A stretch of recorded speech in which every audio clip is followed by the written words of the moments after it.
Okay, guys, let's knock off the last two forms of horizontal gene transfer. We had transformation, we had conjugation, and now let's talk about transposition. So transposition is kind of an interesting one. It's similar to the situation we have with plasmids.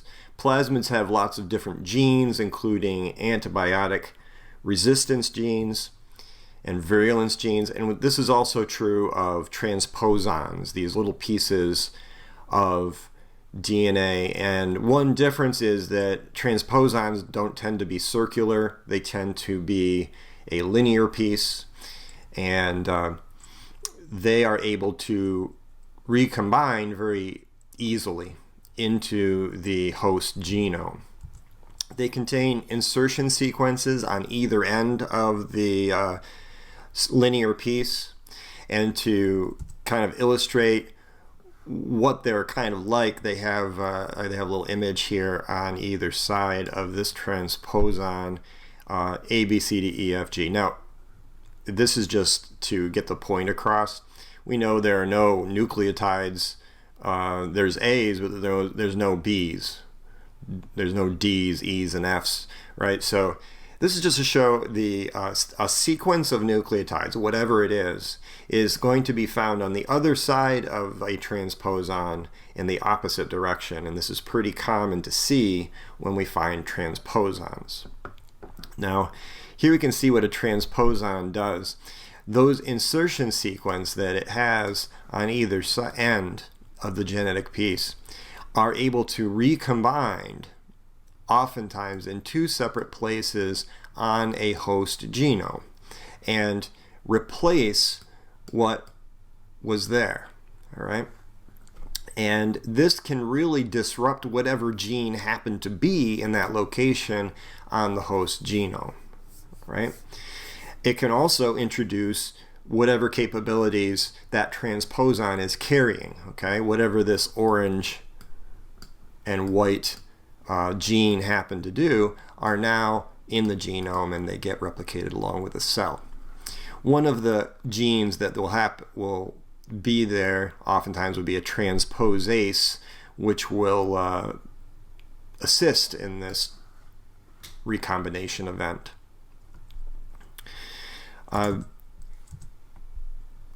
So just as an illustration, I have this kind of corny phrase, right? Just like we talked about before with mutations and reading frame, I made up a sentence, right, with 3-letter words. So here we have a silly sentence, but it makes some sense, right? So the bad dog ate cat poo all day, right? So corny as it is, right, we have this would be a capitalized first letter of the start codon, right? And then we have punctuation mark here at the end. This would be a stop codon. We have a set of a set of amino acids that would be formed from this set of nucleotides that makes sense. Okay, they actually have a functional protein. But now we have this set of transposon genes. So this in yellow here, imagine that being, this is the transposon, okay? And then our inverted sequences in orange on either side. So AD, AD. So I'm just using letters here to illustrate, right? They're going to be in opposite directions. So the result would be, if this particular set of transposon genes were to insert itself, well, it would find the AD here in this sequence of nucleotides, right? And over on this other end, we'd have an AD, DA, I guess I should say, because it's the other way around on the other side. And it would replace this entire portion of a sequence of nucleotides that will make sense in terms of the amino acids that would come together, but now the result would be a disruption of that gene. So not only would a transposon bring with it all of the genes and some of it could be antibiotic resistance and so on, but it could also disrupt existing genes in the host genome. All right, last but not least, let's talk a little bit about transduction. all right? We actually have talked about transduction already to some extent because we went over a viral life cycle. We talked about how it was that there are viruses that infect bacteria called bacteriophage. And so we have here a phage, a bacteriophage that is now infecting. There would be an attachment step. We learned about that, right? There would be an insertion step where the phage DNA got in. And we expect then for some synthesis, production of new pieces, and then an assembly, a maturation step where they all come together, right? So here we have all the pieces being produced here. And then here we see that there has been an assembly of the viruses within the bacterium and lysis to allow these cells to, these viruses, should I say, to escape and infect other cells. But note what happened here in this particular instance. The kind of purple color that we see here with the genome, right, of the original cell does not belong in the virus itself, right? The pink color, so we use red here, that red or pink color inside the virus is what belongs in that virus. But notice that when these viruses were packaged down here, there were some mistakes made and some pieces of the host genome found their way into these viral particles. And that piece of the host genome is now being passed into this next cell. What kind of genes are on that? Who knows, right? So this shows you that transduction doesn't just result in the horizontal transfer of the viral genes, but also the horizontal transfer of perhaps segments of bacterial host genomes from one bacterium to another. Now, when we look at transduction, again, we don't see the same level of viral infection and movement of genes like this across the board. We don't see the same level on every type of species and so on.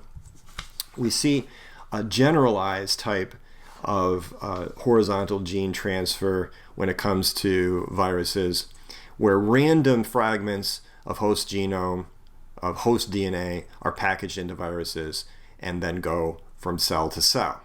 This is a generalized kind of random event. It's not necessarily the case that a certain gene will be passed, in other words, okay? So generalized transduction would be random fragments from the host genome that get packaged into these viruses. So basically any gene could get passed, right? Versus sometimes we'll see that certain genes really make their way into these viruses a lot, okay? So a highly specific part of the host genome gets regularly incorporated into the virus. Some examples of specialized transduction that we see out there would include genes for diphtheria toxins. Diphtheria toxin genes find their way into viruses all the time. And I'm not sure we understand exactly why that's the case, but we find that these diphtheria toxins, the genes for these toxins, pass very easily a lot of times. Another toxin here, erythrogenic toxin. So some toxins from Streptococcus pyogenes also pass very readily. So you have this random event but who knows what's going to make its way into the virus, generalized transduction, and you have this very specific event where certain genes find their way into these viruses all the time. Now, before we leave this idea of what viruses are doing here in this event with transduction, let's go back to our kind of historical view of this. Griffith knew with transformation that something was passing from cell to cell, and they thought it was protein. Remember, they thought it was protein because there's 20 amino acids to proteins, very complex. That has to be the code for life. Well, that kind of argument, that kind of controversy was still going on into the later 1900s.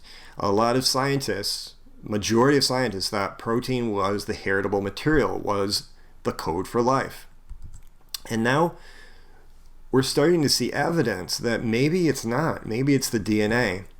One individual followed Griffith with his transformation experiments, and he was able to give some good evidence that DNA was actually what was being passed from the smooth cell debris that were the dead cells into the rough cells.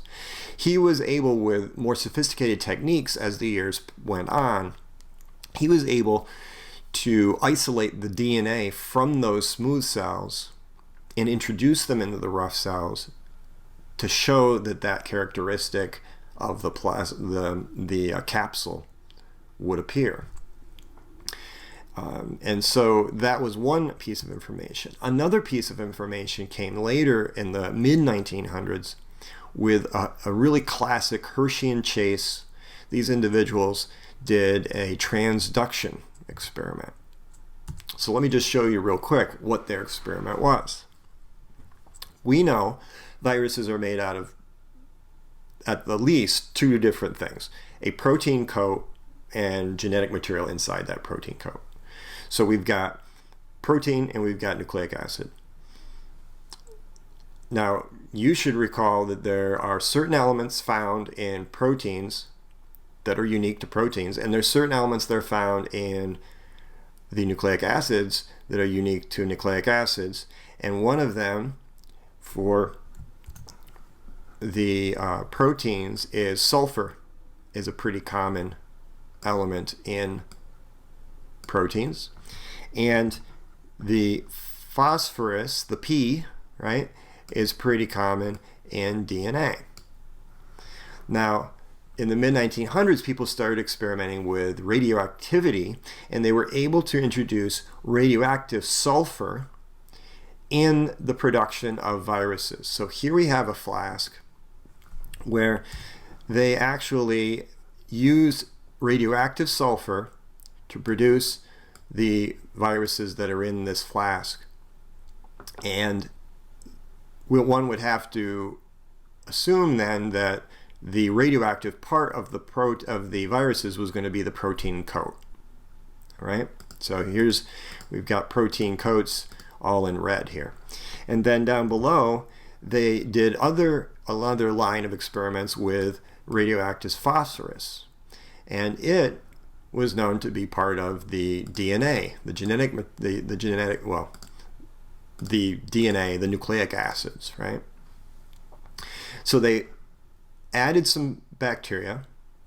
They let them kind of get together, and these viruses start to infect the bacterial cells. But then they'd come along and they'd blend these bacteria up. They had the viruses attached. This would detach the protein, some part of the virus, and whatever part of the virus got in would stay in the cell. Okay, so then they would return. They don't know that it's bacteria or protein, or the DNA or protein that's going to get into these cells. So then they come along and they centrifuge. They spin these tubes with the bacteria and the viral particles in there, and the viral particles the part of the viral particles that happen to end up in the supernatant, that's the liquid part, they've separated from the pellet. Okay? And they do the same thing down here, right? They have the supernatant, and then we have the pellet. And then come along with an instrument to measure radioactivity.